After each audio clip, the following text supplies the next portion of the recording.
Guys, so we're day 2 and we're still reading the sex issue. I'm so excited. So we talked about seduction and we talked about attraction, and now that the relationships have developed, and whether it's just a friends with benefits or a marriage or just a relationship, it's developing into intimacy. And the book actually talked a lot about intimacy, and I liked it because it talks about it asks those questions like, do you think that it's different for a man and a woman? What is sexual intimacy? What is intimacy in general? So this book touches on a lot of great things, and one of the things that it says is that in many relationships in the beginning, intimacy is high. When curiosity is strong and partners are revealing and discovering new things about each other. So that's like the peak. It's at its highest point because it's new and it's exciting, and you want to discover those new things about your partner.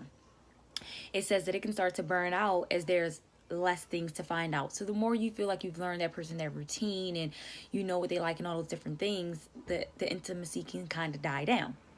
And we see that a lot in different relationships, and people say, I've lost that spark, we've lost that spark, we're not really connected.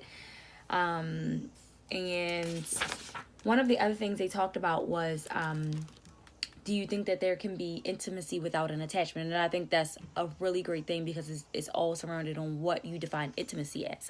So I think that, me personally, I think that it's different for a man and a woman, but the book doesn't see it that way. They think that intimacy is one and the same. But for me, intimacy is more of a mental thing for a woman, or from my perspective. It's mental.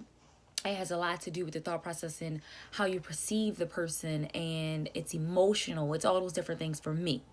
So I definitely think that there is some sort of attachment. I can't just, I'm not just a one night stand type of person. I want to get to know the person. I want to, find all those things about them that interest me and different things like that. So that's my perspective on it. The book says that yes, you can have intimacy without attachment. It says that two people can meet, make love, and feel intimacy without necessarily having a deep attachment. So notice they said a deep attachment. So they didn't say necessarily say not one at all. So I would have to read more about that. But I'm really excited about this chapter because I think that this is somewhere where a lot of people are. They're in relationships that are the fire is gone, they're losing it, or you just want to get that spark back. You want to figure out maybe this is me and I want to figure out what to do, or I have questions about this.